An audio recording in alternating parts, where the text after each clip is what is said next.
Hello दोस्तों, तो आज हम आपको दिखाएंगे जो कांजमार विक्रोली में रेलवे स्टेशन में जो प्रोग्राम था उसके अमृत भारत रेल्वे स्टेशन योजना अंतर्गत 508 रेल्वे स्थानकांच्या पुनर्वसनाची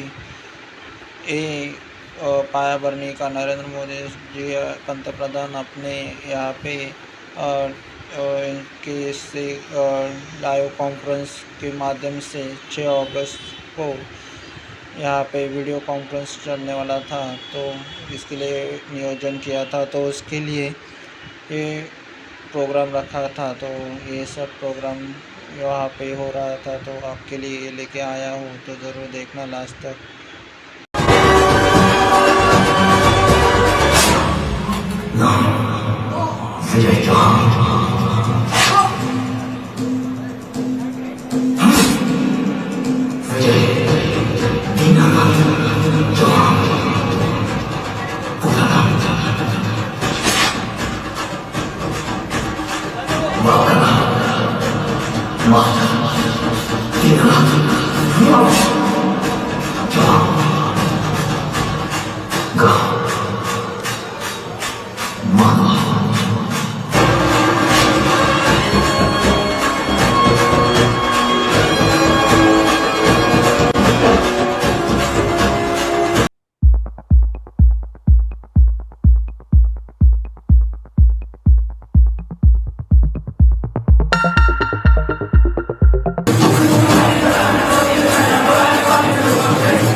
अब आपके सामने प्रस्तुत करने जा रहे हैं वो गीत जो खुद में तो एक इतिहास था ही, पर इस गीत का इतिहास भी बड़ा रोचक है।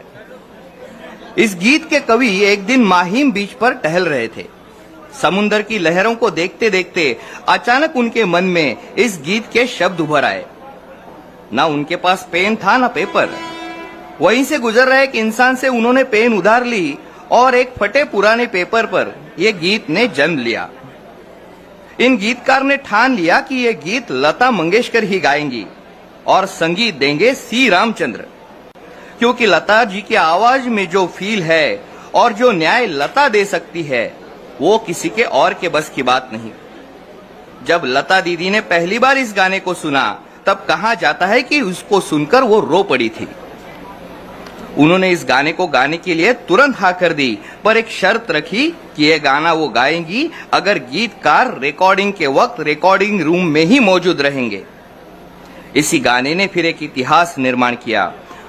आगे जाकर जब नेशनल स्टेडियम में लता जी ने यही गीत पंडित जवाहरलाल नेहरू जी के सामने प्रस्तुत किया तो नेहरू जी की आंखों से भी आंसू झलके और उन्होंने कहा कि अगर ये गीत सुनकर किसी की आंखें भर नहीं आई तो वो सच्चा हिंदुस्तानी ही नहीं।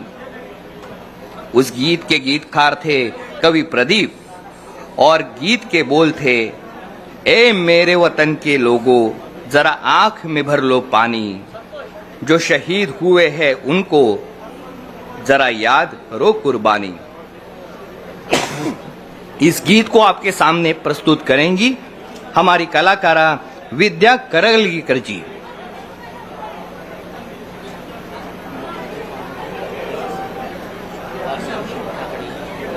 ठीक है।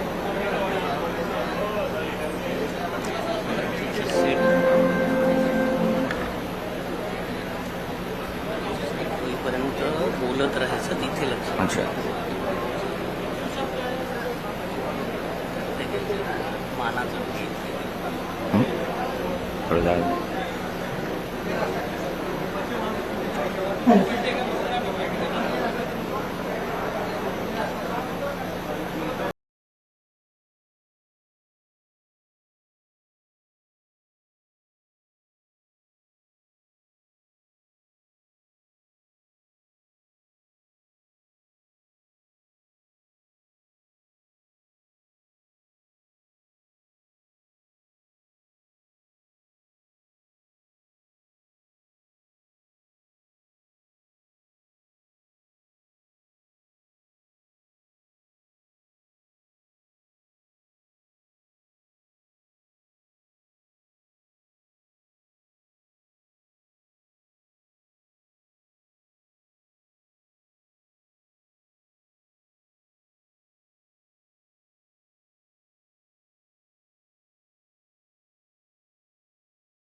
धन्यवाद। इसके आगे जो गीत है उसे हाल ही में महाराष्ट्र राज्य का अधिकृत राज्य गीत करके मान्यता मिली है, तो आपके सामने उसे प्रस्तुत कर रहे हैं जयेश बनिया जी।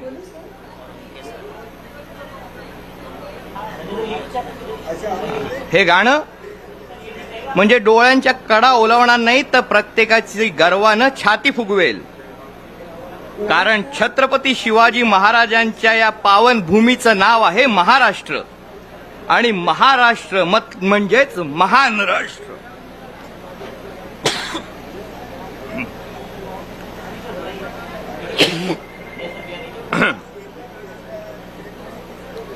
या महान राष्ट्राला समर्पित असणारं हे मानाचं गाणं तुमच्या समोर सादर करतायत मंडळ सांस्कृतिक अकादमीचे जयेश बनिया, आणि त्यांच्या सोबत आहेत त्यांची साथ द्यायला नितीश कुमार झा। तुमच्या टाळ्यांचे आम्ही कलाकार भुकेले असतो। विक्रोळीसाठी मानाचा क्षण पुन्हा एकदा जोरदार टाळ्या होऊन जाऊ देत। जयेश, तुम्ही तयार असाल तर गाण्याची प्रस्तुती सुरू करा। महाराष्ट्र गीत याच्यासाठी मिळालेला सन्मान, महाराष्ट्राचं गौरव गीत, जयेश बनिया।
महाराष्ट्र गीत आहे, सगळ्यांनी उभं राहून याला वंदन करावं। सगळ्यांना विनंती आहे, कृपया उभे राहा।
महाराष्ट्र शाहीर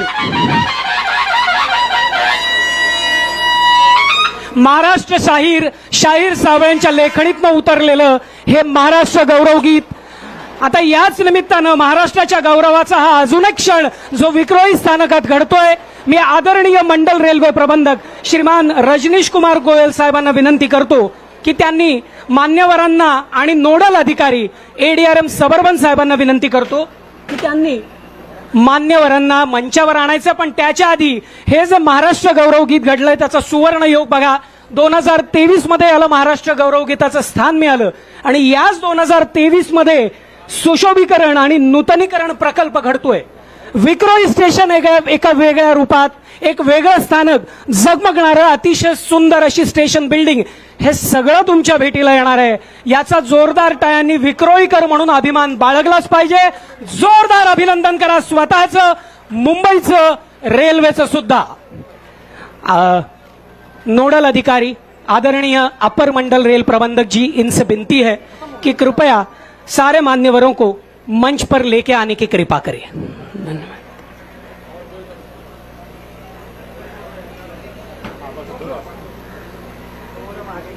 सर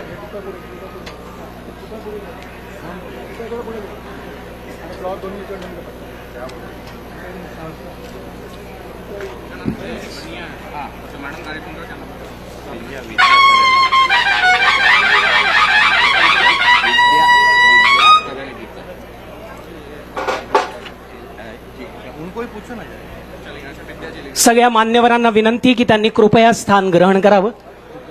मंडळ रेल्वे प्रबंधक श्री रजनीश कुमार गोयल साहेबांना विनंती की त्यांनी कृपया या अतिशय सुंदर क्षणी आपल्या सगळ्यांना संबोधित करावं. सर, विनंती.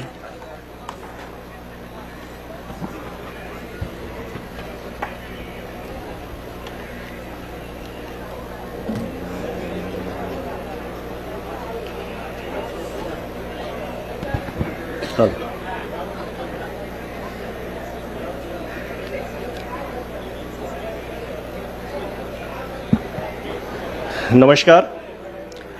आदरणीय सांसद श्री मनोज कोटक जी, आदरणीय प्रधान मुख्य वाणिज्य प्रबंधक मध्य रेलवे श्री धनंजय नायक जी, मुंबई के विभिन्न हिस्सों से आए हुए जनप्रतिनिधि, प्रेस और मीडिया से हमारे मेहमान, मध्य रेलवे के मुंबई मंडल के अधिकारी और कर्मचारी, हमारे संरक्षक और मुंबई उपनगरीय नेटवर्क के सबसे बड़े हितधारक हमारे यात्रीगण, मित्रों, भाइयों और बहनों, हमारे माननीय प्रधानमंत्री श्री नरेंद्र मोदी जी द्वारा अमृत भारत स्टेशन योजना के तहत 508 स्टेशनों के शिलान्यास समारोह के इस महत्वपूर्ण अवसर पर मैं आप सभी का स्वागत करता हूं. अमृत भारत स्टेशन योजना माननीय प्रधानमंत्री जी की एक दूरदर्शी सोच है. यह परिवर्तनकारी योजना उन्नत सेवाएं प्रदान करने के लिए देश भर में 1309 रेलवे स्टेशनों के पुनर्विकास के लिए आयोजित की जा रही है. इसका उद्देश्य समग्र ग्राहक अनुभव को पुनर्जीवित करना और बढ़ाना है. अमृत भारत स्टेशन योजना में दीर्घकालिक आधार पर स्टेशनों के विकास की परिकल्पना की गई है. हमारा विक्रोली स्टेशन मुंबई मंडल के 3 स्टेशनों में से एक है. अन्य 2 स्टेशन कांजूरमार्ग और परेल हैं, जिसके ऊपर आज ये कार्यक्रम आयोजित किया जा रहा है. इन स्टेशन पर अपग्रेडेशन योजना के तहत प्लेटफॉर्म नंबर 1 पर फैले सभी छोटे छोटे कार्यालयों को एक ही इमारत में रखने के लिए नए स्टेशन भवन का निर्माण किया जाएगा, जिससे यात्रियों की आसान आवाजाही हो सके और यात्रा संबंधी सुविधाओं के लिए जगह खाली की जा सके. एल्यूमिनियम क्लैडिंग के पैनल, चमकदार दीवारें और जीआरसी जाली प्रदान करके इसका फसाड को इम्प्रूवमेंट किया जाएगा. मुख्य द्वार पर वर्टिकल गार्डन का प्रावधान करके सर्कुलेटिंग एरिया का सौंदर्यीकरण और प्लेटफॉर्म पर और नए अग्रभाग पर सामने हरे पैच का विकास किया जाएगा. फर्श में सुधार, सभी क्षतिग्रस्त कोटा स्टोनों को बदला जाएगा और नए और आधुनिक फर्श सामग्री का एक अलग से संयोजन प्रस्तुत किया जाएगा. शौचालय से जुड़े एसटीपी के साथ अत्याधुनिक सुविधाओं के साथ आधुनिक शौचालय में सुधार और बागवानी प्रयोजनों के लिए एसटीपी में उपचारित करके सीवर जल का कुशल प्रयोग भी यहाँ पर किया जाएगा। मौजूदा चार दीवारी को हरित ऊर्ध्वाधर उद्यान, टेराकोटा जेल और भित्ति चित्र डिजाइन आदि प्रदान करके सुधार किया जाएगा। इस पूरे काम को कंप्लीट करने का जो अपेक्षित समय है वो लगभग 1 वर्ष है और इसका जो बजट है वो लगभग 19.5 करोड़ रुपया है। भले ही जगह की कमी और यात्रियों की भारी भीड़ के कारण इस काम को समय के अंदर पूरा करना थोड़ा सा मुश्किल जरूर होगा, लेकिन हम लोग अपनी पूरी कोशिश करेंगे कि इसको समय से पहले पूरा कर सकें। आपका अधिक समय ना लेते हुए मैं कार्यक्रम के संचालन के लिए संचालक को पुनः आमंत्रित करता हूं। धन्यवाद। धन्यवाद सर। इस समारोह के अवसर पर मुंबई मंडल ने स्कूल छात्रों के लिए चित्रकला एवं निबंध प्रतियोगिताएं आयोजित की थी। इस प्रतियोगिता में 11 स्कूलों से 1831 छात्रों ने भाग लिया और प्रतियोगिता में पारितोषिक के लिए 16 छात्र चुने गए हैं। उपस्थित मान्यवरों से मैं विनती करता हूं कि आपके कर कमलों द्वारा इन सभी छात्रों को पुरस्कार प्रदान करें। ग्रुप 1 में ऐसे राइटिंग में प्रथम पुरस्कार मिला है गौरांग राजेंद्र चौहान, अभय इंटरनेशनल स्कूल विक्रोली की तरफ से। द्वितीय पुरस्कार आरोही मोरे, अभय इंटरनेशनल स्कूल विक्रोली की तरफ से। तालियां बजती रहनी चाहिए। मैं छात्रों से अनुरोध करता हूं कि कृपया जल्दी से मंच पर आए। घेत जा पुढचं. Third prize Srishti Tiwari, Don Bosco school Vikhroli.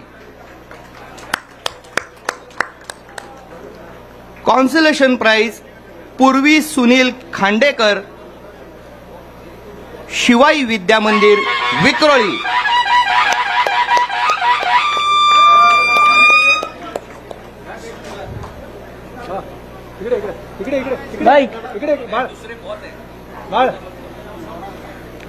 हा पहिलाच झाला ना। घे पुढचं घे. द्वितीय पुरस्कार आरोही मोरे, अभय इंटरनेशनल स्कूल विक्रोली। तृतीय पुरस्कार सृष्टि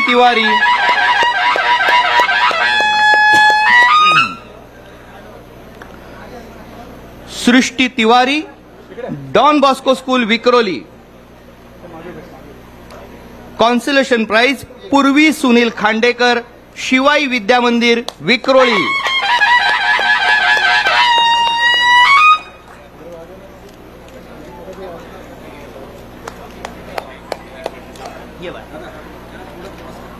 कोणाला मागे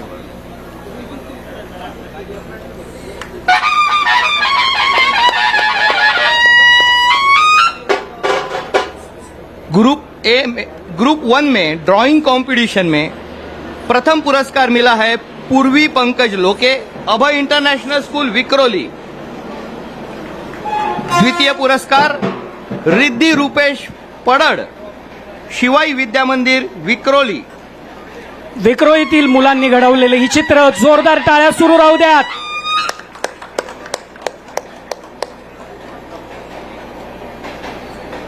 रिद्धि रूपेश पडड़, शिवाई विद्या मंदिर विक्रोली। तृतीय पुरस्कार Anay Ashish Salvi, Abhay international school Vikhroli. Consolation prize Sneha Mahendra Pagare, Don Bosco school Vikhroli.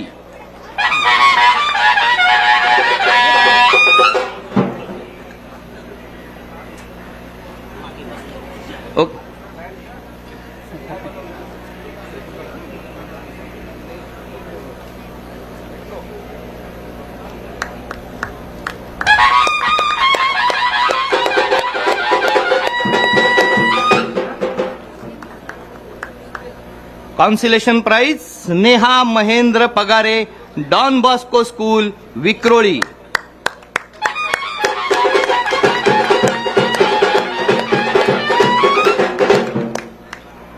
Group 2 में ऐसे राइटिंग में फर्स्ट प्राइज मिला है Janhavi Rajesh Sawant, Don Bosco school, Vikhroli. द्वितीय पुरस्कार ख्याती मनाली हटले, अभय इंटरनॅशनल स्कूल, विक्रोळी.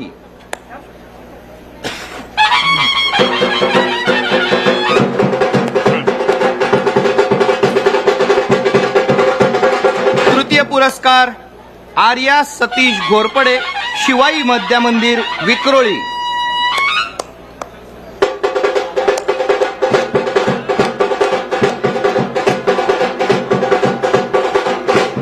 उत्तेजना पुरस्कार प्रणाली जनार्दन वेंगुर्लेकर, वैभव विद्यालय, विक्रोळी.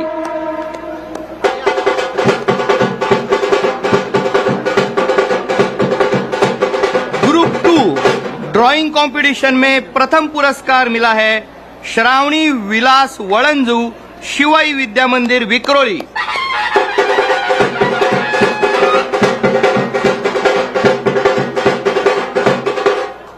द्वितीय पुरस्कार आयुष प्रशांत मीनल घेगाडमल, अभय इंटरनॅशनल स्कूल, विक्रोळी.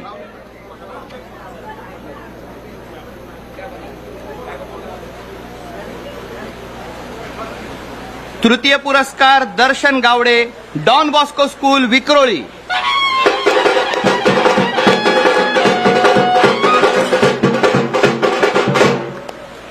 उत्तेजना पुरस्कार लक्ष्मी विजय सिंह चौहान, वैभव विद्यालय, विक्रोळी.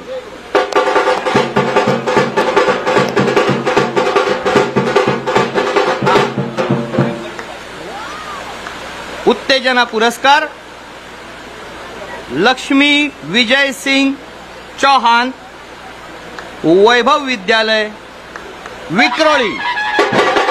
तालियों के गूंज.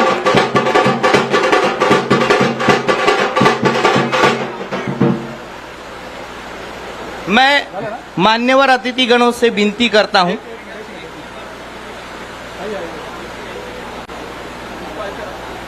अतिशय सुंदर क्षण, वेगवेगळे निबंध चित्र साकारलेल्या या मुलांचा हा क्षण टिपलाच पाहिजे. मान्यवरांच्या बरोबर ही त्यांच्यासाठी एक स्मृती भेट असेल. सगळ्या विद्यार्थ्यांना आणि मान्यवरांना विनंती आहे की कृपया एका ग्रुप फोटोसाठी एकत्र यावं. चित्र दाखवा, तुमचं वर दाखवा, चित्र तुमचं चित्र दाखवा.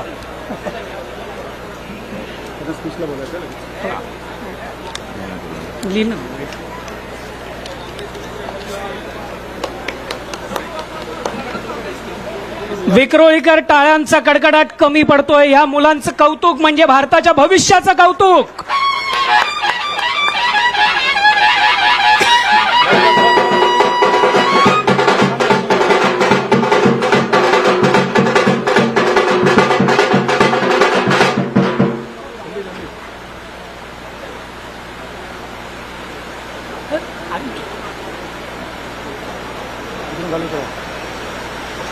मुलं उतरायला लागली ना त्यांना तू बोलव, तोपर्यंत ते उतरतील.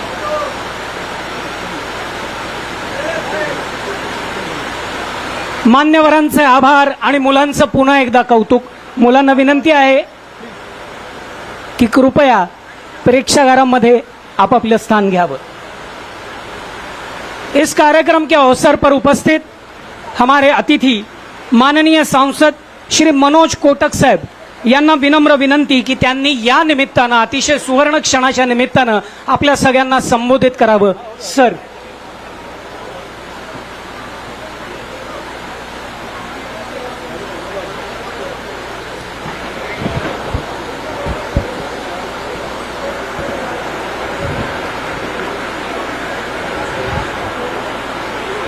महाराष्ट्राचा आराध्य दैवत छत्रपती शिवाजी महाराजांना वंदन करून,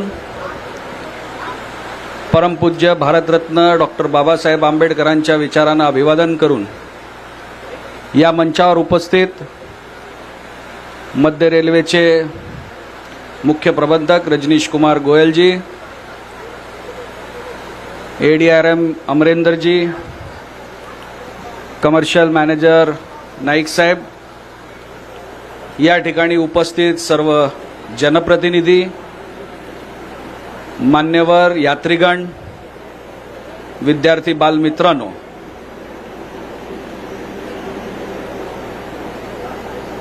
मुळात गेले 2 महिने आपण ज्या क्षणाची वाट पाहत होतो,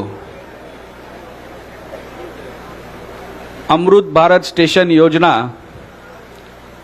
माननीय मोदीजींची या देशामध्ये ज्या वेगवेगळ्या प्रकाराच्या इन्फ्रास्ट्रक्चर कामामध्ये जी क्रांती घडवलेली आहे, मग ती रोड कनेक्टिव्हिटी असेल, एअर कनेक्टिव्हिटी असेल की रेल कनेक्टिव्हिटी असेल, या तिन्ही प्रकाराच्या कनेक्टिव्हिटीला सामान्य नागरिकांना दिलासा मिळेल अशी व्यवस्था देशामध्ये उभी करून आणि या सगळ्या कनेक्टिव्हिटीचा फायदा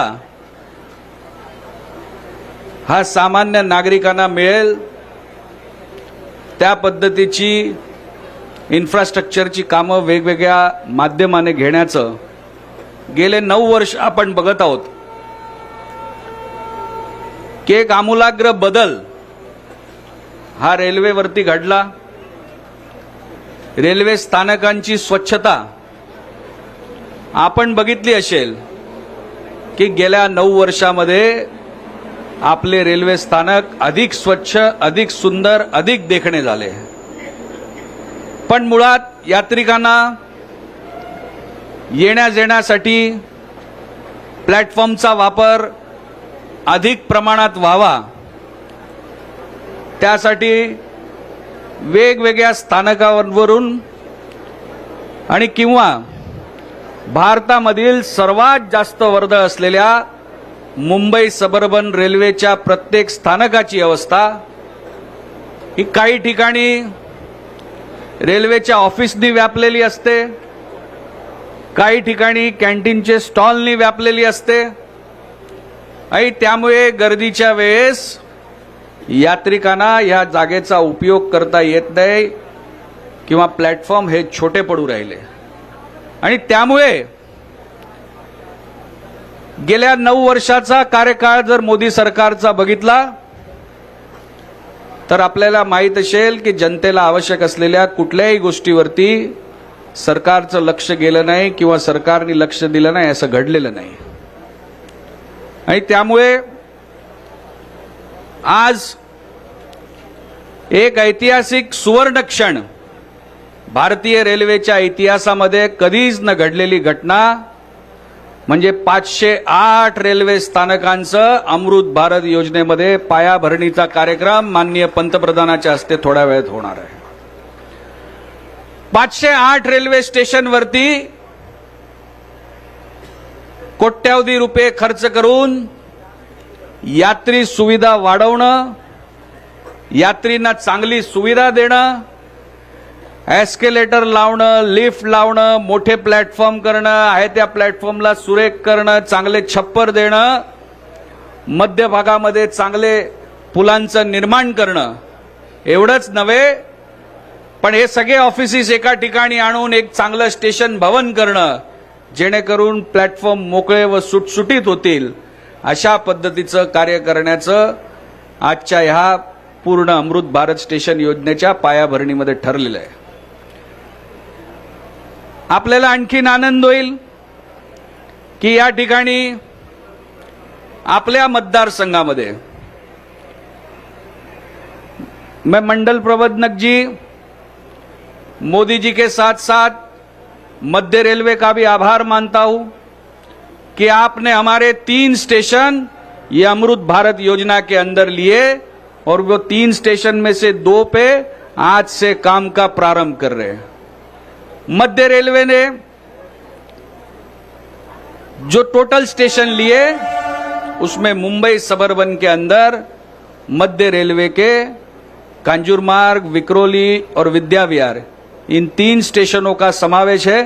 और आज हमारे 2 महत्व के स्टेशन कांजूरमार्ग और विक्रोली, जिसके कार्य का हम प्रारंभ करने जा रहे हैं.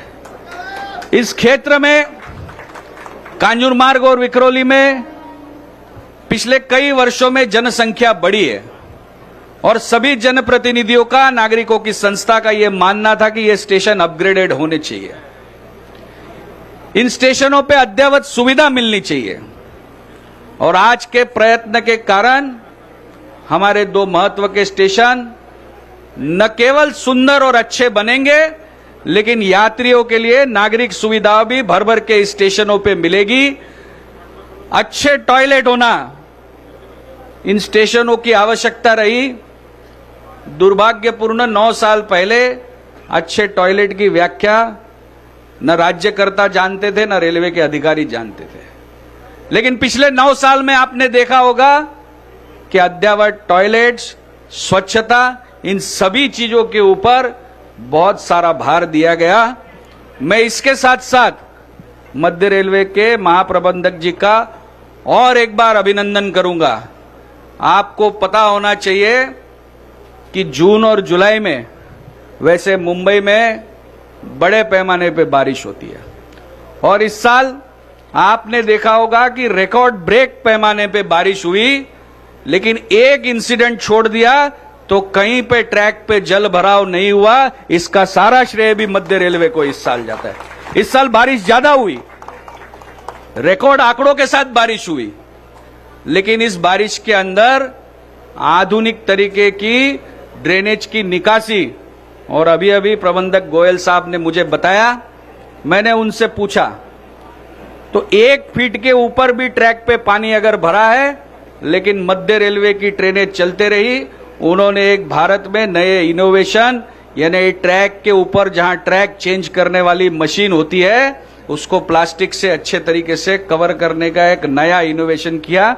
मैं उनका अभिनंदन करता हूं कि आपके कारण ये जो हमारी मुंबई की लाइफलाइन है, जिसे हम कहते हैं कि मुंबई की लोकल ट्रेन ये मुंबई की लाइफलाइन है, ये पूरे भरी बरसात में भी रुकने न पाई। इसका श्रेय पूरे रेलवे स्टाफ को और हमारे रेलवे के प्रबंधक को जाता है। मैं मानता हूं कि सरकार के साथ साथ सरकारी विभाग सभी यात्रियों की सुविधा के लिए काम करते हैं। मैं एक और बात आपके बीच में रखता हूं कि हमारे क्षेत्र में पूर्वी विभाग से पश्चिमी विभाग की कनेक्टिविटी ये काफी सालों से अटका हुआ एक बहुत बड़ा मुद्दा था और इस मुद्दे के ऊपर काम करते हुए पिछले 4 सालों के अंदर विद्या विहार ब्रिज हो, विक्रोली का फ्लाईओवर हो, नाहूर फ्लाईओवर हो, इन सभी को गतिमान करते हुए इस साल के अंत तक, अगले साल के मध्य तक ये सारे पुल पूरे हो जाए, इसका पूरा प्रबंध रेलवे और महानगर पालिका के कर्मचारियों ने किया है। इस काम को गति देने के लिए भी मैं रेलवे का आभारी हूं और हम मानते हैं कि इसके साथ साथ भांडुप में पूर्व पश्चिम को जोड़ने वाला जीकेडब्ल्यू के ऊपर का नया उड्डान पुल हो, जिसका भी टेंडर अभी अभी महानगर पालिका के द्वारा पूरा हुआ है, इसके भी काम का प्रारंभ अगले कुछ दिनों में होने जा रहा है। इन सभी कामों को अंजाम देने के लिए मध्य रेलवे के अधिकारी दिन रात अपने बीच में मेहनत करते हैं। आज का ये मोदी जी का कार्यक्रम, जिसमें 508 स्टेशन में मुंबई के भी सबअर्बन के 3 स्टेशन का समावेश है, जिसमें परेल, कांजूर मार्ग और विक्रोली है। और ये कांजूर मार्ग और विक्रोली करो की बहुत सालों से मांग रही थी कि इन स्टेशनों को अद्ययावत किया जाए, लेकिन साथ साथ में गोयल साहब हमारे क्षेत्र में और 7 स्टेशन है। आपने MRVC MUTP 3 के अंतर्गत उसमें भी काफी प्रावधान किया है। इन स्टेशनों का भी कायाकल्प होने जा रहा है। इन स्टेशनों में भी अपग्रेडेड वर्जन में कहीं पे एस्केलेटर लग रहे, कहीं पे लिफ्ट लग रही है। अगले साल की सभी योजना के अंदर ईशान्य मुंबई के सभी स्टेशनों को अच्छे तरीके से अपग्रेडेड वर्जन में यात्री सुविधा युक्त बनाने का जो हमारा सपना है, रेलवे उसमें सहयोग करेगी। प्रधानमंत्री जी को मैं फिर एक बार उनका आभारी हूं कि उन्होंने इस अमृत भारत योजना के अंदर 3 रेलवे स्टेशनों को, हमारे क्षेत्र के 3 रेलवे स्टेशनों को चुना, जिसका फायदा आने वाले दिनों में इस काम को पूरा करके इस क्षेत्र की जनता को मिलेगा। बहुत बहुत धन्यवाद। जय हिंद, जय महाराष्ट्र। आदरणीय सांसद जी का बहुत बहुत धन्यवाद। कुछ ही समय में आदरणीय पंतप्रधान हमारे साथ जुड़ने वाले हैं वीडियो लिंक के द्वारा। सभी मान्यवरों से विनती है, कृपया इस कार्यक्रम का नीचे बैठकर आनंद लीजिए। पुन्हा एकदा विक्रोळीकरांनी या अतिशय उत्तम क्षणाचा जोरदार टाळ्यांनी स्वागत करा। सगळ्या मान्यवरांनी इथे जी उपस्थिती दाखवली त्यांचे पुन्हा एकदा आभार, मनापासून धन्यवाद।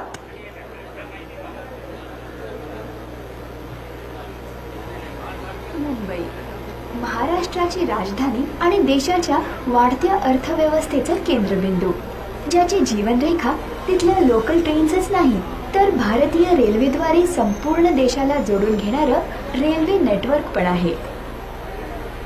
पंतप्रधान श्री नरेंद्र मोदी यांच्या नेतृत्वाखाली भारतीय रेल्वे प्रवाशांना उत्तम सुविधा प्रदान करण्यास वचनबद्ध आहे आणि ह्याच मालिकेत एक मोठं पाऊल आहे अमृत भारत स्टेशन स्कीम। महाराष्ट्रातील 123 स्थानकांना निवडलं आहे, ज्यांचं पुनर्विकास आणि सौंदर्यीकरण केलं जाणार आहे।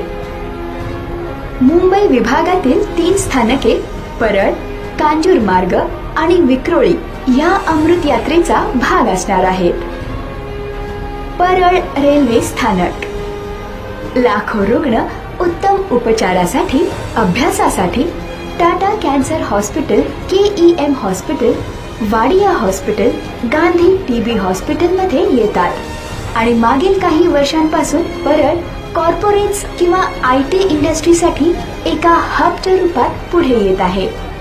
अमृत भारत स्टेशन स्कीमच्या अंतर्गत 19.41 कोटी रुपयांचा निधी खर्च करून नूतनीकरणासाठी तयार होत आहे, जे दररोज सुमारे 37,000 प्रवाशांना सुखद अनुभव प्रदान करेल। कांजूरमार्ग रेल्वे स्थानक, ज्याचं रेल्वे स्थानक IIT मुंबई, केंद्रीय विद्यालय पवई व इतर महत्त्वाच्या औद्योगिक ठिकाणांपर्यंत पोहोचण्यासाठी एक महत्त्वाचं केंद्रस्थान आहे। कांजूरमार्ग रेल्वे स्थानकाचं अमृत भारत स्टेशन स्कीमच्या अंतर्गत 27.01 कोटी रुपयांचा निधी खर्च करून पुनर्विकास करण्यात येत आहे, ज्याचा 93,000हून अधिक प्रवाशांना लाभ मिळेल। विक्रोळी रेल्वे स्थानक, बरीच औद्योगिक केंद्र, SEZs, IT पार्कशी संलग्न असल्यामुळे हे उपनगर खूप विकसित होत आहे आणि आता अमृत भारत स्टेशन स्कीमच्या अंतर्गत विक्रोळी रेल्वे स्थानक पण पुनर्विकसित केलं जात आहे। 19.20 कोटी रुपयांचा निधी खर्च करून बनणाऱ्या विक्रोळी स्थानकाचा पुनर्विकास व सुशोभीकरणाने दररोज प्रवास करणाऱ्या 94,000पेक्षा जास्त प्रवाशांना लाभ मिळेल। तिन्ही स्थानकांमध्ये तेथील प्रवासी किंवा स्थानकाच्या गरजेप्रमाणे पुनर्विकास व सुशोभीकरणाचा आराखडा तयार करण्यात आला आहे, ज्यात समावेश आहे नवीन भवनाचं बांधकाम, सांडपाण्याच्या प्रक्रियेसाठी मॉड्युलर STPच्या सुविधेसहित नवीन टॉयलेट ब्लॉकचं बांधकाम, प्लॅटफॉर्म्सची रिसर्फेसिंग किंवा लँडस्केपिंग, प्लॅटफॉर्म्स व इमारतीमध्ये उत्तम प्रकाश किंवा व्हेंटिलेशन, पूर्वीपेक्षाही उत्तम फुट ओव्हर ब्रिज आणि सोयीसाठी लिफ्ट्स किंवा एस्केलेटर्स, प्रवाशांच्या मार्गदर्शनासाठी नवीन ट्रेन इंडिकेशन बोर्ड्स किंवा फलक, सोबतच सर्व सुविधा दिव्यांग व्यक्तींना लक्षात ठेवून बनवण्यात आल्या आहेत। अमृत भारत स्टेशन स्कीमच्या अंतर्गत येणाऱ्या परळ, कांजूरमार्ग आणि विक्रोळी रेल्वे स्थानकांच्या पुनर्विकासामुळे प्रवाशांना सुखद अनुभव प्राप्त होईल, प्रवाशांच्या संख्येमध्येही वाढ होईल आणि मुंबई बरोबरच संपूर्ण महाराष्ट्राच्या प्रगतीला गती मिळेल।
સ્ટેશનો પર વર્લ્ડ ક્લાસ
नमस्कार, सुस्वागतम सुस्वागतम सुस्वागतम।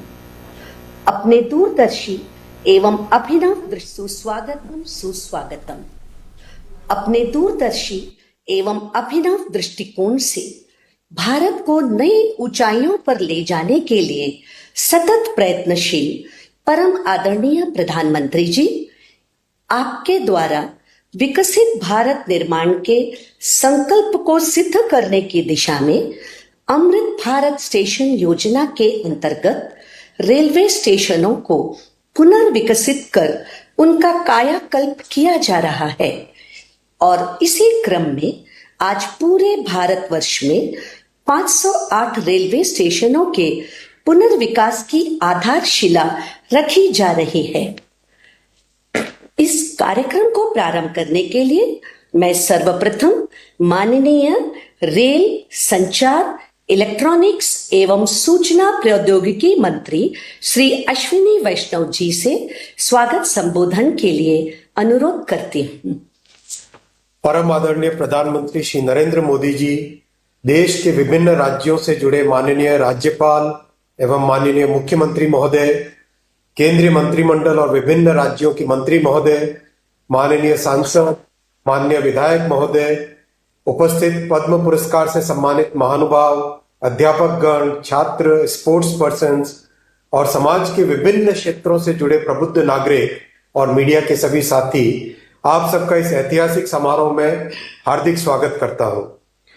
माननीय प्रधानमंत्री जी का रेलवे से एक भावनात्मक जुड़ाव रहा है। उन्होंने रेलवे को यातायात के साधन से बढ़कर जन सामान्य के जीवन में बदलाव लाने का आधार माना है। रेलवे को आर्थिक विकास का माध्यम माना है। पिछले 9 वर्षों में भारतीय रेलवे में हुए अभूतपूर्व ट्रांसफॉर्मेशन प्रधानमंत्री जी की रेल विकास से राष्ट्र विकास की सोच का साक्षी है। इस वर्ष देश के हर राज्य को प्रधानमंत्री जी ने रिकॉर्ड रेल बजट का आवंटन किया है। पिछले 9 वर्षों में रेलवे को आवंटित राशि करीब 9 गुना बढ़कर इस साल 2,40,000 करोड़ रुपए की गई। प्रधानमंत्री जी का एक स्पष्ट फोकस रहा है सेफ्टी, उत्तम पैसेंजर एक्सपीरियंस और नई टेक्नोलॉजी का उपयोग।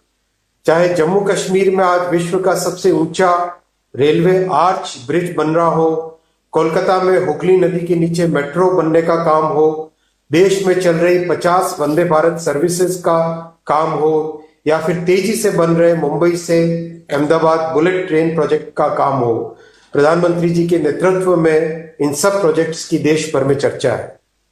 इसी कड़ी में अमृत भारत स्टेशन की परिकल्पना भी 140 करोड़ देशवासियों की आकांक्षाओं और अपेक्षाओं को पूरा करने के संकल्प से बंधी है। माननीय प्रधानमंत्री जी का स्पष्ट मार्गदर्शन था कि स्टेशन का डिजाइन ऐसा बने जो अगले 50 वर्षों की जरूरतों के लिए उपयुक्त हो। ऐसे वर्ल्ड क्लास डिजाइन्स पे काम करके आज 508 स्टेशंस का फाउंडेशन स्टोन माननीय प्रधानमंत्री जी ले करेंगे। इसीलिए आज हर स्टेशन का पुनर्विकास इस तरह से हो रहा है कि शहर के दोनों भागों को जोड़े, स्टेशन सिटी सेंटर के रूप में उभरे, मल्टी मॉडल ट्रांसपोर्ट सुविधाएं हो, city bus, metro, car, bike, पैदल यात्री सभी आसानी से आ जा सके, नई अर्बन स्पेसेस बने जो नागरिकों को नई सुविधाएं दे सके। हर स्टेशन पर रूफ प्लाजा हो जहां पर वोकल फॉर लोकल और वन स्टेशन वन प्रोडक्ट के माध्यम से स्थानीय क्राफ्ट्समैन को नए अवसर मिले। ये हमारे लिए सौभाग्य की बात है कि माननीय प्रधानमंत्री जी आज पूरे देश में अपने विजन पर आधारित 508 अमृत भारत स्टेशनों का शिलान्यास करेंगे।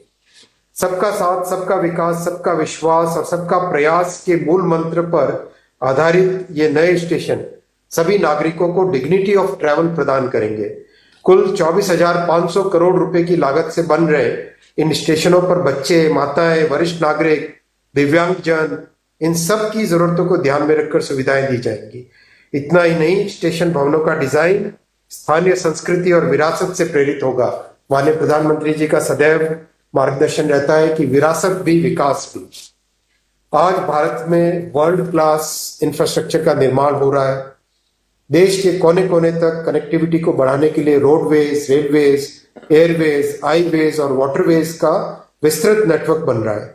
भारत को विकसित देश बनाने के सपने की ये एक मजबूत नींव है।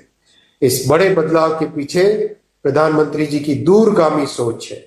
माननीय प्रधानमंत्री जी, इस अमृत काल में भारत को विकसित राष्ट्र बनाने के आपके प्रण को साकार करने के लिए हम सभी कृत संकल्प हैं।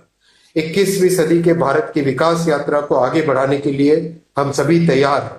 एक बार फिर से प्रधानमंत्री जी, आपको और सभी उपस्थित महानुभावों का मैं अभिनंदन करता हूं और हार्दिक आभार करता हूं। जय हिंद, धन्यवाद। धन्यवाद माननीय मंत्री जी। आज के इस कार्यक्रम के माध्यम से देश में रेलवे इंफ्रास्ट्रक्चर के एक नए युग का आरंभ होने जा रहा है। 508 रेलवे स्टेशनों को विश्व स्तरीय बनाने के क्रम में जिन सुविधाओं का सृजन किया जा रहा है, आइए नजर डालते हैं इसकी झलक दिखाती एक लघु फिल्म पर।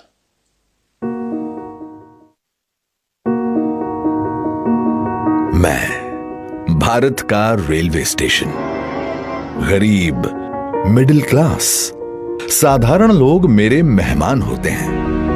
मैं सबके लिए सोचता हूं, लेकिन अंग्रेजों के जमाने से मेरे लिए सोच गरीब ही होती थी। अब गरीब लोग धक्के नहीं खाएंगे तो और कौन खाएगा? गरीब थोड़े ही एसी की हवा खाएगा, वो तो लंबी सीढ़ियां चढ़ेगा, अपने बुजुर्ग माँ बाप को भी कष्ट से चढ़ाएगा। साधारण आदमी कहां एयरपोर्ट से सुविधा पाएगा?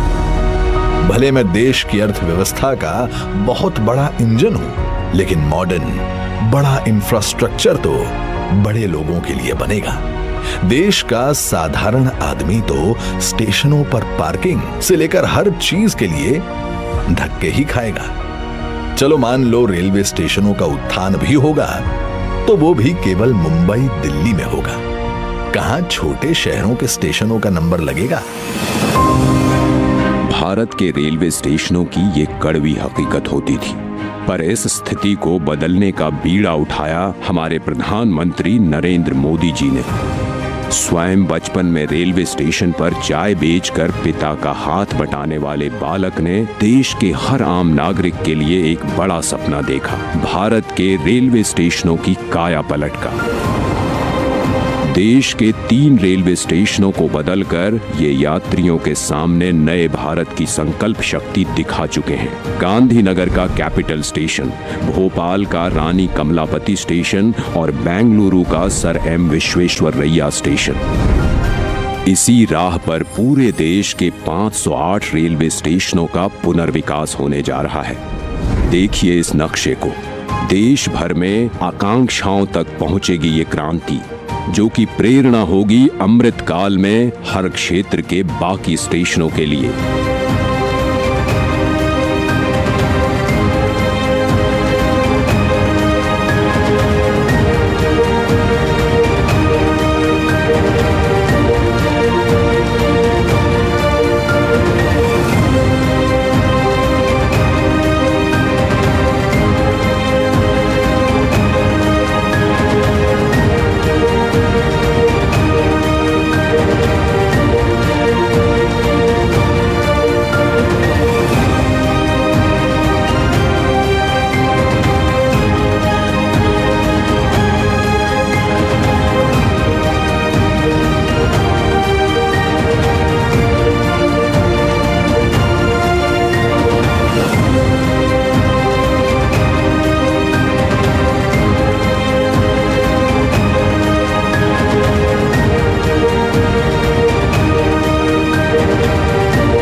इसीलिए प्रधानमंत्री जी ने अमृत काल में नए भारत के इस सपने को नाम दिया है अमृत भारत स्टेशन।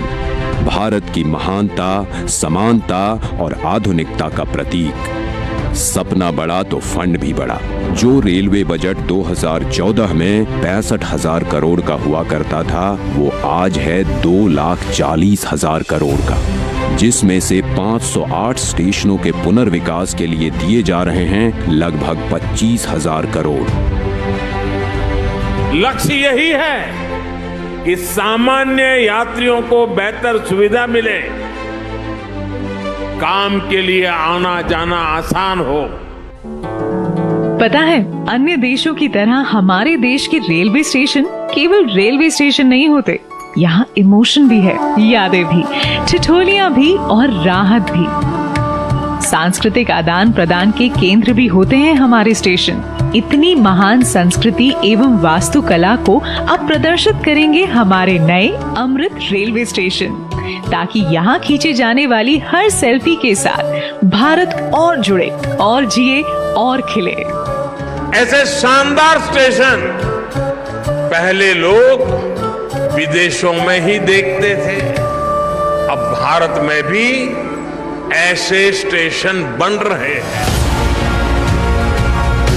तो अब हमारे स्टेशन होंगे जानदार भी और शानदार भी। यहाँ एयरपोर्ट्स की तरह मल्टी लेवल पार्किंग होगी, प्रवेश निकास के अलग अलग द्वार होंगे। यहाँ सुंदर एग्जीक्यूटिव लॉन्ज, यात्री प्रतीक्षालय होंगे। यहाँ सीसीटीवी से निगरानी होगी, फ्री वाईफाई होगा। और सोचिए, लिफ्ट और एस्केलेटर से कितने बुजुर्गों, दिव्यांगों की यात्रा सुखद होंगी। अब दिव्यांगों की सुविधा के लिए हमारे स्टेशनों पर ब्रेल लिपि वाले साइनेज भी होंगे। पर्यावरण को भी पीछे नहीं छोड़ेंगे हमारे अमृत स्टेशंस। ये सभी इमारतें बनेंगी ग्रीन बिल्डिंग मापदंडों के अनुसार और समुचित प्रकाश व्यवस्था से युक्त होंगे स्टेशंस। और सभी स्टेशनों में दोनों ओर सुनिश्चित की जाएगी कनेक्टिविटी। ये नए विकसित स्टेशन सिर्फ स्टेशनों को ही नहीं, पूरे शहर को मॉडर्न इंफ्रास्ट्रक्चर देंगे। ये स्टेशन सिर्फ रेलवे की सुविधाओं तक सीमित नहीं रहेगा, बल्कि ये मल्टी मॉडल कनेक्टिविटी का भी हब होगा। यानी बस हो, मेट्रो हो, टैक्सी हो, ऑटो हो, यातायात के हर साधन यहाँ एक ही छत के नीचे कनेक्टेड होंगे। यात्रियों की सुविधा और बेहतर मार्गदर्शन के लिए एक समान साइनेज लगाए जाएंगे। अमृत स्टेशन आइकॉनिक स्ट्रक्चर के साथ सिटी सेंटर भी बनेंगे। यहाँ होंगे भव्य रूफ प्लाजा, शॉपिंग कॉम्प्लेक्सेस, बच्चों के लिए गेमिंग जोन, फूड कोर्ट्स। अमृत स्टेशन के जरिए ये सारी खुशियां और सुविधाएं छोटे शहरों के लोगों का भी अधिकार होंगी। प्रधानमंत्री जी के परिश्रम पर देश के विश्वास का प्रतीक अमृत भारत स्टेशन। आज का भारत जो ठानता है वो कर दिखाता है। उस आत्मविश्वास का प्रतीक अमृत भारत स्टेशन, भारत की महानता, समानता और आधुनिकता का प्रतीक अमृत भारत स्टेशन। जय हिंद।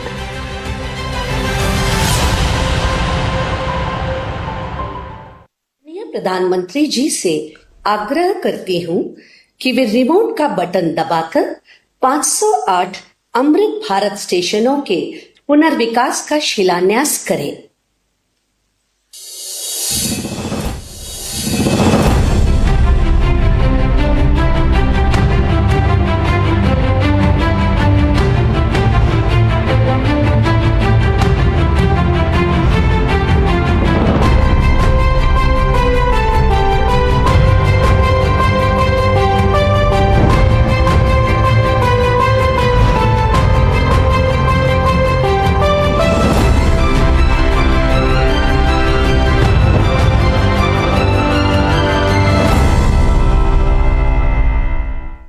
मैं आदरणीय प्रधानमंत्री जी से विनम्र निवेदन करती हूं कि इस ऐतिहासिक अवसर पर अपने प्रेरणादायी उद्बोधन से हम सभी का मार्गदर्शन करें।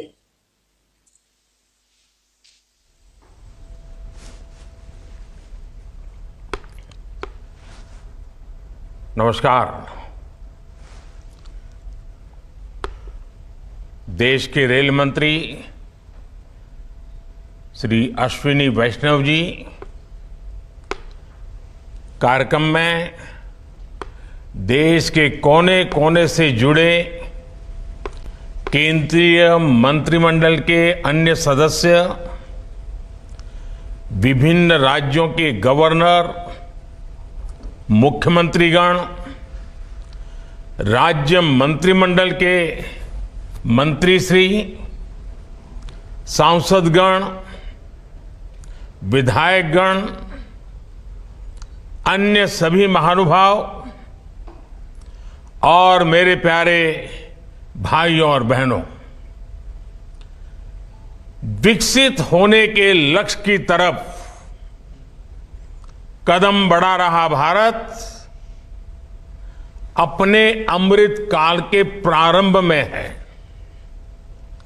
नई ऊर्जा है, नई प्रेरणा है, नए संकल्प है। इसी आलोक में आज भारतीय रेल के इतिहास में भी एक नए अध्याय की शुरुआत हो रही है। भारत के करीब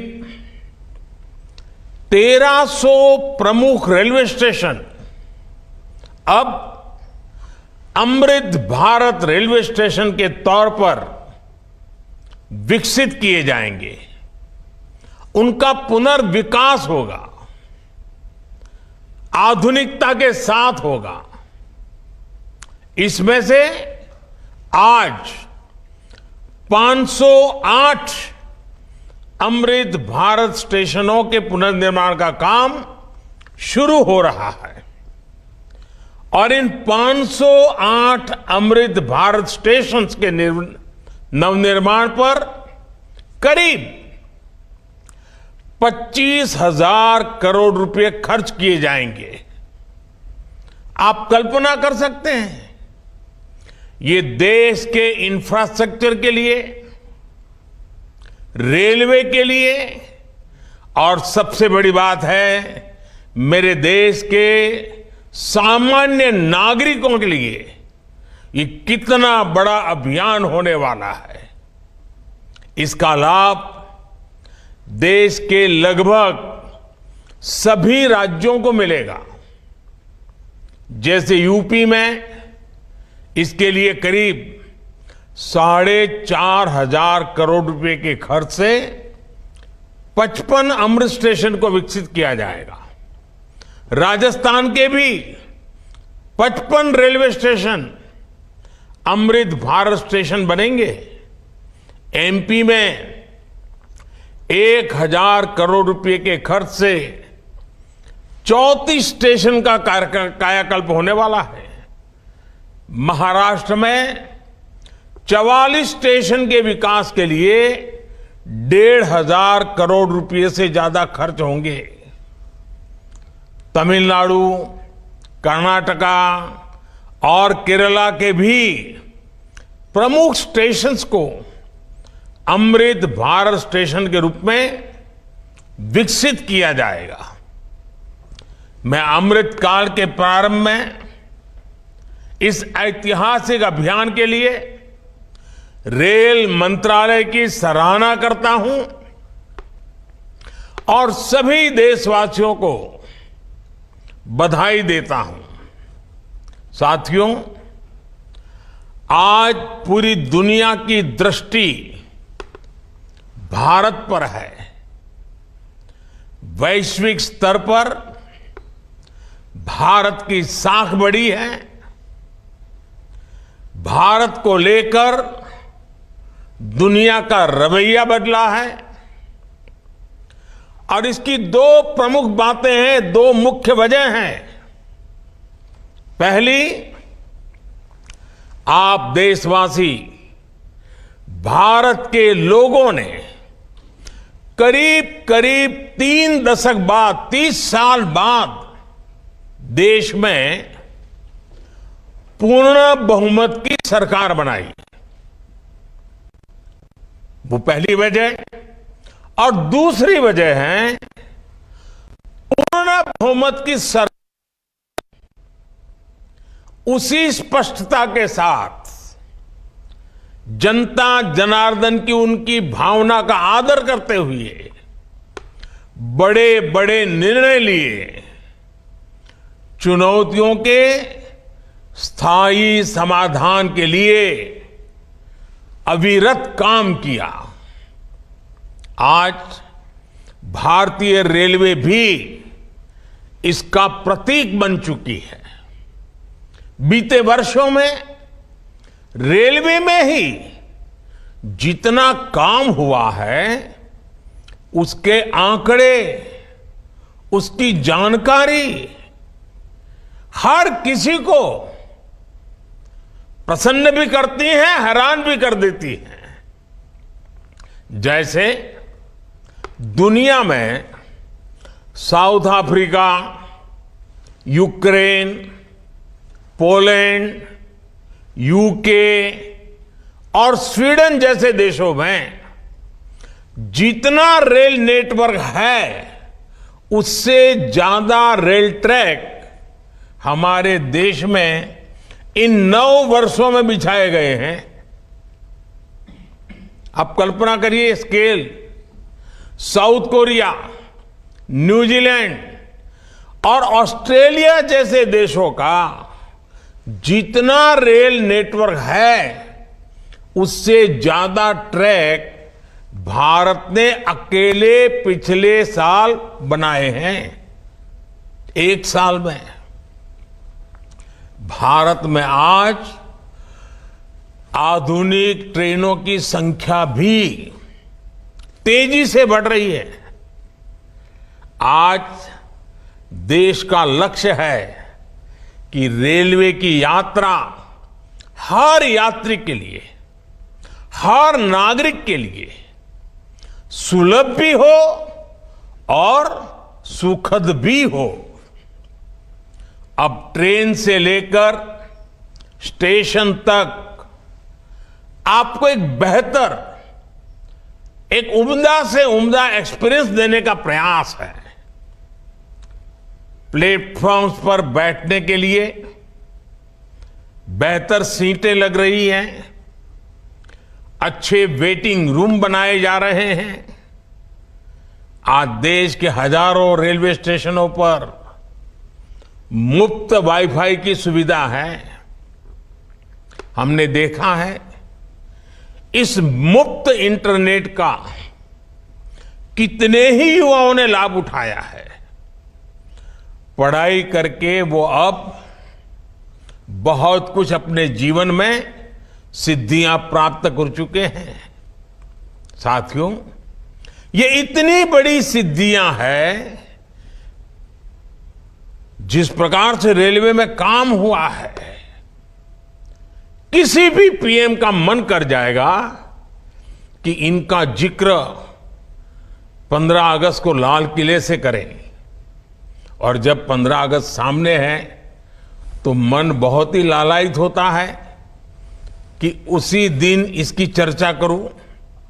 लेकिन आज ये इतना विराट आयोजन हो रहा है, देश के कोने कोने से लोग जुड़े हैं, इसलिए मैं अभी ही इस बात पर इतने विस्तार से चर्चा कर रहा हूं। साथियों, रेलवे को हमारे देश की लाइफलाइन कहा जाता है, लेकिन इसके साथ ही हमारे शहरों की पहचान भी शहर के रेलवे स्टेशन से जुड़ी होती है। समय के साथ ये रेलवे स्टेशन अब हार्ट ऑफ द सिटी बन गए हैं। शहर की सारी प्रमुख गतिविधियां रेलवे स्टेशनों के आसपास ही होती हैं। इसलिए आज बहुत आवश्यक है कि हमारे रेलवे स्टेशनों को नए आधुनिक स्वरूप में ढाला जाए। रेलवे की जगह का ऑप्टिमम यूटिलाइजेशन किया जाए। साथियों, जब देश में इतने सारे नए आधुनिक स्टेशन बनेंगे तो उससे विकास को लेकर एक नया माहौल भी बनेगा। देसी विदेशी कोई भी पर्यटक जब ट्रेन से इन आधुनिक स्टेशनों पर पहुंचेगा तो राज्य की, आपके शहर की पहली तस्वीर उसे जरूर प्रभावित करेगी, वो यादगार बन जाती है। आधुनिक सेवाओं के कारण पर्यटन को बढ़ावा मिलेगा। स्टेशन के आसपास अच्छी व्यवस्थाएं होने से आर्थिक गतिविधियों को भी बढ़ावा मिलेगा। सरकार ने स्टेशनों को शहर और राज्यों की पहचान से जोड़ने के लिए वन स्टेशन वन प्रोडक्ट योजना भी शुरू की है।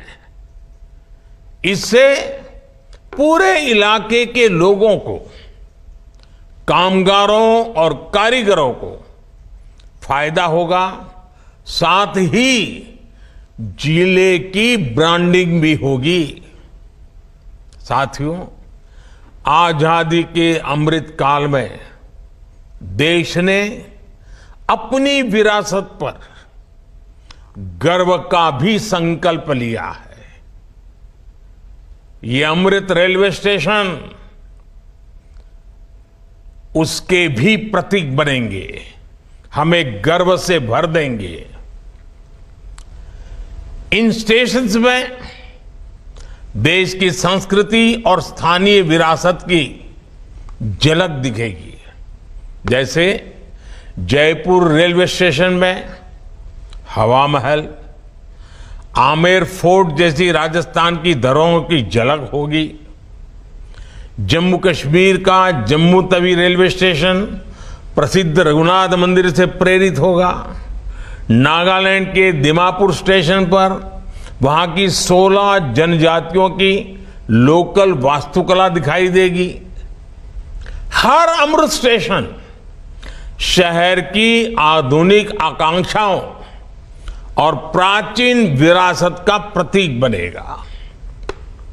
देश के विभिन्न ऐतिहासिक स्थलों और तीर्थ स्थानों को जोड़ने के लिए इन दिनों देश में एक भारत गौरव यात्रा ट्रेन, भारत गौरव टूरिस्ट ट्रेन भी चल रही है। शायद आपके ध्यान में आया होगा, उसको भी मजबूती दी जा रही है। साथियों, किसी भी व्यवस्था को ट्रांसफॉर्म करने के लिए जरूरी होता है कि हम उसके पोटेंशियल को पहचानें। भारतीय रेल में तो ग्रोथ को रफ्तार देने का अपार पोटेंशियल है। इसी सोच के साथ बीते 9 वर्षों में हमने रेलवे में रिकॉर्ड इन्वेस्टमेंट किया है। इस साल के रेलवे को 2.5 लाख करोड़ रुपए से ज्यादा का बजट दिया गया है। ये बजट 2014 की तुलना में 5 गुना ज्यादा है। आज एक होलिस्टिक सोच के साथ रेलवे के समग्र विकास के लिए काम हो रहा है। इन 9 वर्षों में लोकोमोटिव्स उत्पादन में भी 9 गुना की वृद्धि हुई है। आज देश में पहले की अपेक्षा 13 गुना ज्यादा HLB कोच बन रहे हैं। साथियों, नॉर्थ ईस्ट में रेलवे के विस्तार को भी हमारी सरकार ने प्राथमिकता दी है।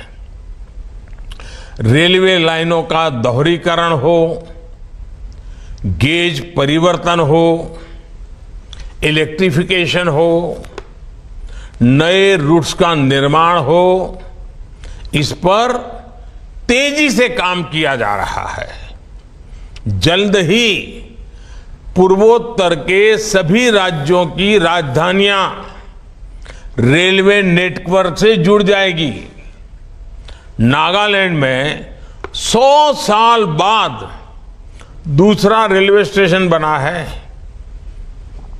नॉर्थ ईस्ट में नई रेल लाइनों की कमीशनिंग भी पहले के मुकाबले 3 गुना ज्यादा हो रही है। साथियों, पिछले 9 वर्षों में 2200 किलोमीटर डेडिकेटेड फ्रेट कॉरिडोर भी बनाए गए हैं। इसकी वजह से माल गाड़ियों के ट्रेवल टाइम में काफी कमी आई है। दिल्ली एनसीआर से वेस्टर्न पोर्ट तक, चाहे गुजरात के समुद्री तट हो या महाराष्ट्र का समुद्री तट हो, पहले से जो सामान ट्रेन से पहुंचाने में एवरेज औसतन 72 घंटे लगते थे, आज वही लगेज, वही सामान, वही गुड्स 24 घंटे में पहुंच जाता है। ऐसे ही दूसरे रूट्स पर भी टाइम में 40% की कमी आई है। ट्रैवल टाइम में कमी आने का मतलब है कि मालगाड़ियों की गति बढ़ी है और सामान भी अब ज्यादा तेजी से पहुंच रहा है। इसका बड़ा लाभ हमारे उद्यमियों, कारोबारियों और खास करके हमारे किसान भाई बहनों को हो रहा है। हमारी फल सब्जियां अब ज्यादा तेजी से देश के एक कोने से दूसरे कोने तक जा रही है। जब देश में इस तरह का ट्रांसपोर्टेशन तेज होगा तो उतनी ही तेजी से भारत के जो उत्पाद है, हमारे छोटे मोटे कारीगर, हमारे लघु उद्योग जो कुछ भी उत्पादन करते हैं, वो सामान विश्व बाजार में भी तेजी से पहुंचेगा। साथियों, आप सभी ने देखा है कि पहले रेलवे ओवरब्रिज का कम होने के कारण कितनी दिक्कतें आती थी। 2014 से पहले देश में 6000 से भी कम रेलवे ओवरब्रिज और अंडरब्रिज थे। आज ओवरब्रिज और अंडरब्रिज की ये संख्या 10,000 से ज्यादा हो गई है। देश में बड़ी लाइन पर मानव रहित क्रॉसिंग की संख्या भी शून्य हो चुकी है। रेलवे और रेलवे प्लेटफॉर्म पर यात्री सुविधाओं के निर्माण में आज बुजुर्गों की, दिव्यांगजनों की जरूरतों का विशेष ध्यान रखा जा रहा है। साथियों, हमारा जोर भारतीय रेलवे को आधुनिक बनाने के साथ ही पर्यावरण फ्रेंडली बनाने पर भी है। बहुत जल्द भारत के 100% रेल ट्रैक्स इलेक्ट्रिफाइड होने जा रहे हैं, यानी कुछ ही वर्षों में भारत की सारी ट्रेनें सिर्फ बिजली से चला करेगी। इससे पर्यावरण की कितनी बड़ी मदद होगी, आप अंदाजा लगा सकते हैं। 9 वर्षों में सोलर पैनल से बिजली बनाने वाले रेलवे स्टेशनों की संख्या भी 1200 से ज्यादा हो गई है। लक्ष्य यही है कि आने वाले समय में सभी स्टेशन ग्रीन एनर्जी बनाएं। हमारी ट्रेनों के करीब करीब 70,000 डिब्बे, 70,000 कोचेज में एलईडी लाइट्स लगाई जा चुकी हैं। ट्रेनों में बायो टॉयलेट्स की संख्या भी 2014 के मुकाबले अब 28 गुना ज्यादा हो गई है। ये जितने अमृत स्टेशन बनेंगे, ये भी ग्रीन बिल्डिंग्स के मानकों को पूरा करेंगे। 2030 तक भारत एक ऐसा देश होगा जिसकी रेलवे नेट जीरो एमिशन पर चलेगी। साथियों, रेल ने दशकों से हमें अपनों से मिलने का बहुत बड़ा अभियान चलाया है, काम किया है। एक प्रकार से देश को जोड़ने का भी काम किया है। अब ये हमारी जिम्मेदारी है कि हम रेल को एक बेहतर पहचान और आधुनिक भविष्य से जोड़े और रेल की रक्षा, व्यवस्थाओं की रक्षा, सुविधाओं की रक्षा, स्वच्छता की रक्षा, एक नागरिक के नाते उस कर्तव्य को हमें निभाना। अमृतकाल कर्तव्य काल भी है। लेकिन साथियों, कुछ बातें जब हम देखते हैं तो मन को पीड़ा भी होती है। दुर्भाग्य से हमारे देश में विपक्ष का एक धड़ा आज भी पुराने ढर्रे पर चल रहा है। वो आज भी खुद तो कुछ करेंगे नहीं और किसी को करने भी न देंगे, न काम करेंगे न करने देंगे। ये रवैये पर अड़े हुए हैं। देश ने आज की और भविष्य की जरूरतों की चिंता करते हुए संसद की आधुनिक इमारत बनवाई। संसद देश के लोकतंत्र की प्रतीक होती है। उसमें पक्ष विपक्ष सबका प्रतिनिधित्व होता है। लेकिन विपक्ष के इस धड़े ने संसद की नई इमारत का भी विरोध किया।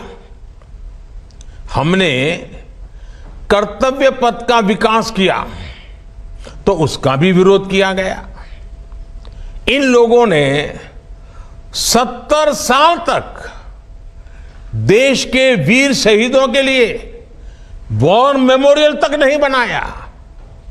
जब हमने नेशनल वॉर मेमोरियल बनाया, उसका निर्माण किया, तो इसकी भी सरेआम आलोचना करते उनको शर्म नहीं आई। सरदार वल्लभ भाई पटेल का स्टैच्यू ऑफ यूनिटी आज दुनिया की सबसे बड़ी मूर्ति है। हर हिंदुस्तानी को गर्व होता है। और कुछ राजनीतिक दल चुनाव के समय तो सरदार साहब को याद कर लेते हैं, लेकिन आज तक इनका एक भी बड़ा नेता स्टैच्यू ऑफ यूनिटी में जाकर के सरदार साहब की इस भव्य प्रतिमा के न दर्शन किए न उन्हें नमन किया है।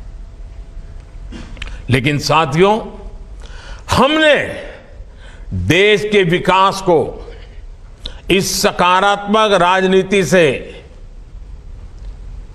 आगे बढ़ाने का फैसला किया है और इसलिए नकारात्मक राजनीति से ऊपर उठकर सकारात्मक राजनीति के मार्ग पर एक मिशन के रूप में हम चल रहे हैं।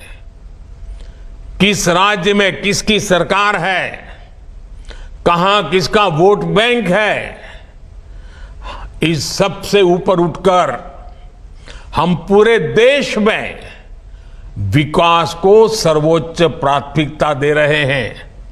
सबका साथ सबका विकास, ये धरती पर चरितार्थ करने के लिए जी जान से जुटे हैं। साथियों, पिछले वर्षों में रेलवे युवाओं को जॉब देने का भी बहुत बड़ा जरिया बनी है। करीब 1.5 लाख से ज्यादा युवाओं को अकेले रेलवे में पक्की नौकरी मिली है। इसी तरह इंफ्रास्ट्रक्चर पर लाखों करोड़ के निवेश से लाखों युवाओं को रोजगार मिल रहा है।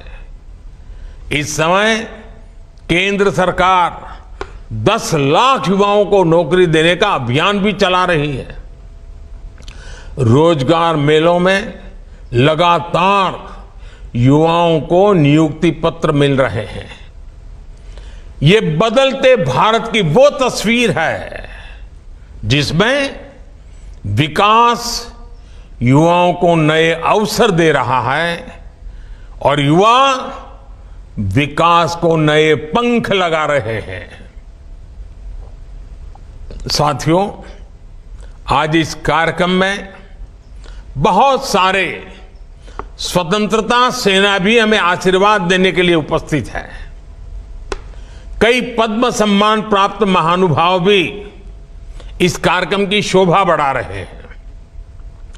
हर भारतीय के लिए अगस्त महीना बहुत विशेष महीना होता है। ये महीना क्रांति का महीना है, कृतज्ञता का महीना है, कर्तव्य भावना का माह है। अगस्त में कितने ही ऐतिहासिक दिवस आते हैं जिन्होंने भारत के इतिहास को नई दिशा दी और आज भी हमें प्रेरित करते हैं। कल 7 अगस्त को पूरा देश स्वदेशी आंदोलन को समर्पित नेशनल हैंडलूम डे मनाएगा। 7 अगस्त की ये तारीख हर भारतीय के लिए वोकल फॉर लोकल होने के संकल्प को दोहराने का दिन है। कुछ ही दिनों बाद गणेश चतुर्थी का पवित्र पर्व भी आने वाला है। हमें अभी से इको फ्रेंडली गणेश चतुर्थी की तरफ जाना है। हम कोशिश करें कि गणपति बप्पा की प्रतिमाएं इको फ्रेंडली मटेरियल्स की बनी हो। ये वर्ष हमारे स्थानीय कारीगरों, हमारे हस्तशिल्पियों और हमारे छोटे उद्यमियों के बनाए उत्पादों को खरीदने की प्रेरणा देता है। साथियों, 7 तारीख के एक दिन बाद 9 अगस्त आ रही है। 9 अगस्त वो तारीख है जब ऐतिहासिक क्विट इंडिया मूवमेंट की शुरुआत हुई थी। महात्मा गांधी ने मंत्र दिया था और क्विट इंडिया मूवमेंट ने स्वतंत्रता की तरफ भारत के कदमों में नई ऊर्जा पैदा कर दी थी।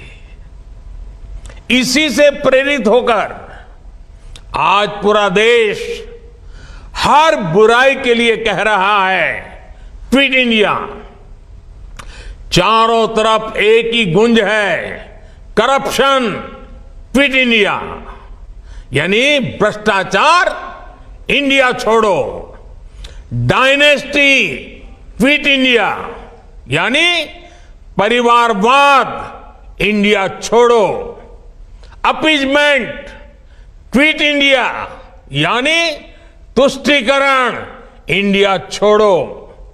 साथियों, उसके बाद 15 अगस्त की पूर्व संध्या 14 अगस्त का विभाजन विभीषिका स्मरण दिवस, जब मां भारती के 2 टुकड़े हो गए थे। एक ऐसा दिन है जो हर भारतीय की आंखों को नम कर देता है। ये उन अनगिनत लोगों को याद करने का दिन है जिन्होंने भारत के बंटवारे की बड़ी कीमत चुकाई। ये उन परिवारों के प्रति एकजुटता को दिखाने का जिन्होंने अपना सब कुछ खो दिया और फिर भी साहस के साथ मां भारती के लिए अपनी श्रद्धा को लेते हुए जीवन को पटरी पर लेने के लिए जूझते रहे। आज ये अपने परिवार, अपने देश के हित में, देश के विकास में महत्वपूर्ण योगदान दे रहे हैं। और साथियों, 14 अगस्त विभाजन विभीषिका दिवस मां भारती के टुकड़ों का वो दिन हमें भविष्य में मां भारती को एक रखने की जिम्मेवारी भी देता है। अब इस देश को किसी भी तरह से कोई नुकसान न हो पाए, ये संकल्प करने का समय भी ये विभाजन विभीषिका दिवस 14 अगस्त है। साथियों, देश का हर बच्चा बुजुर्ग सब कोई 15 अगस्त का इंतजार करता है और हमारा 15 अगस्त, हमारा स्वतंत्रता दिवस, हमारे तिरंगे और हमारे राष्ट्र की प्रगति के प्रति हमारी प्रतिबद्धता को दोहराने का समय है। पिछले साल की तरह ही इस बार भी हमें हर घर तिरंगा फहराना है। हर घर तिरंगा, हर दिल तिरंगा, हर मन तिरंगा, हर मकसद तिरंगा, हर सपना तिरंगा, हर संकल्प तिरंगा। मैं देख रहा हूं कि अनेक साथी आजकल सोशल मीडिया पर अपनी तिरंगे वाली डीपी अपडेट कर रहे हैं। हर घर तिरंगा के उद्घोष के साथ फ्लैग मार्च भी निकाल रहे हैं। मैं आज सभी देशवासियों से, विशेष रूप से युवाओं को, हर घर तिरंगे इस आंदोलन से जुड़ने का और इसका प्रचार प्रसार करने का भी आग्रह करता हूं। साथियों, लंबे समय तक हमारे देश के लोग यही सोचते थे कि वो जो टैक्स चुका रहे हैं उसका कोई मतलब नहीं है। उन्हें लगता था कि उनकी मेहनत से कमाए हुए पैसों को भ्रष्टाचार में उड़ा दिया जाएगा। लेकिन हमारी सरकार ने इस धारणा को बदल दिया। आज लोगों को महसूस होता है कि उनके पैसे का पाई पाई का उपयोग राष्ट्र के निर्माण में हो रहा है। सुविधाएं बढ़ रही हैं, ईज ऑफ लिविंग बढ़ रही है। जो मुसीबतें आपको झेलनी पड़ी वो आपके बच्चों को झेलनी न पड़े, उसके लिए दिन रात काम हो रहा है। इसका परिणाम यह है कि टैक्स भरने वाले लोगों की विकास के प्रति एक विश्वास बढ़ा है और उसके कारण टैक्स देने वालों की संख्या भी बढ़ रही है। एक समय था जब देश में 2 लाख रुपए की इनकम पर टैक्स लग जाता था। आज ये मोदी की गारंटी देखिए, आज 7 लाख रुपए तक की इनकम पर कोई टैक्स नहीं लगता। इसके बावजूद देश में जमा होने वाली इनकम टैक्स की राशि भी लगातार बढ़ रही है, जो विकास के काम आ रही है। इसका स्पष्ट संदेश है कि देश में मध्यम वर्ग का दायरा लगातार बढ़ रहा है।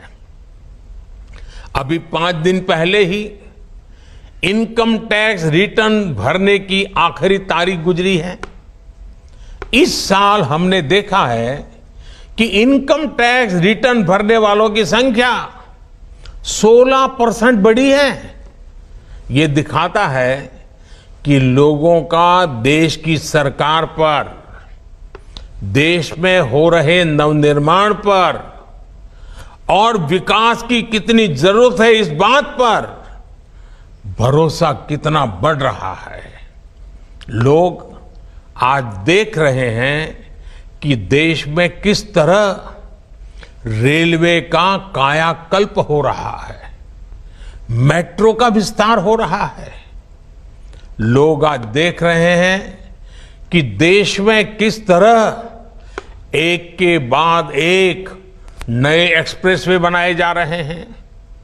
लोग आज देख रहे हैं कि देश में किस तरह तेजी से नए नए एयरपोर्ट बनाए जा रहे हैं, नए नए अस्पताल बनाए जा रहे हैं, नए नए स्कूल बनाए जा रहे हैं। जब लोग इस तरह का बदलाव देखते हैं तो ये एहसास और मजबूत होता है कि उनके पैसे से नए भारत का निर्माण हो रहा है। आपके बच्चों के उज्जवल भविष्य की गारंटी इन सब कामों में गारंटी है। हमें इस विश्वास को दिनों दिन और मजबूत करना है। और भाई बहनों, ये जो 508 रेलवे स्टेशनों का आधुनिकीकरण हुआ है ना, ये भी उसी दिशा में उठाया गया कदम है। मैं आपको विश्वास दिलाता हूं, अमृत भारत स्टेशंस भारतीय रेल के इस कायाकल्प को एक नई ऊंचाई देंगे। आओ इस क्रांति के महीने में हम सभी हिंदुस्तानी नए संकल्पों के साथ 2047 में जब देश आजादी के 100 साल मनाएगा, भारत को विकसित बनाने के लिए एक नागरिक के नाते मेरी जो भी जिम्मेवारी है उसको अवश्य पूर्ण करूंगा। इस संकल्प के साथ आप सबका बहुत बहुत धन्यवाद, बहुत बहुत शुभकामनाएं।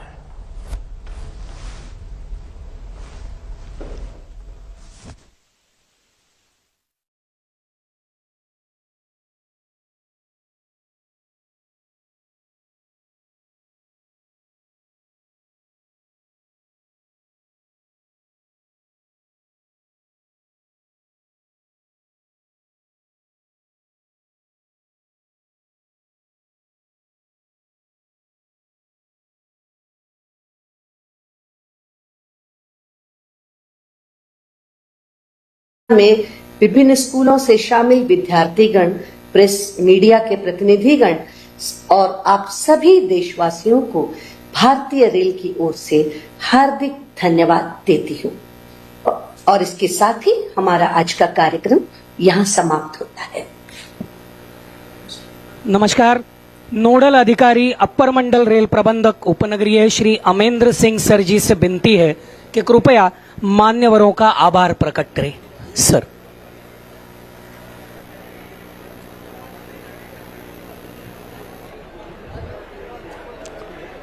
माननीय प्रधानमंत्री जी के कर कमलों द्वारा आज संपूर्ण भारत में अमृत भारत स्टेशन योजना के अंतर्गत 508 स्टेशनों के पुनर्विकास का शिलान्यास के इस कार्यक्रम में उपस्थित आपके लोकप्रिय तथा माननीय सांसद श्री मनोज कोटक, प्रमुख मुख्य वाणिज्यिक प्रबंधक श्री धनंजय नायक तथा मंडल रेल प्रबंधक श्री रजनीश गोयल, सभी का मध्य रेलवे मुंबई मंडल की ओर से आभार प्रकट करता हूं। आपने यहां उपस्थित होकर इस कार्यक्रम की शोभा बढ़ाई तथा हमारा उत्साहवर्धन किया। हम यहाँ उपस्थित सभी यात्रीगण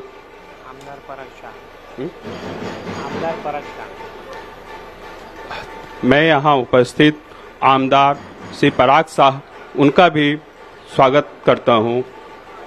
यहाँ उपस्थित सभी यात्रीगण, रेल कर्मचारीगण, अधिकारी, अधिकृत यूनियन एवं एसोसिएशन के पदाधिकारी, प्रेस तथा इलेक्ट्रॉनिक मीडिया के प्रतिनिधि, सभी का आभार प्रकट करता हूँ। धन्यवाद।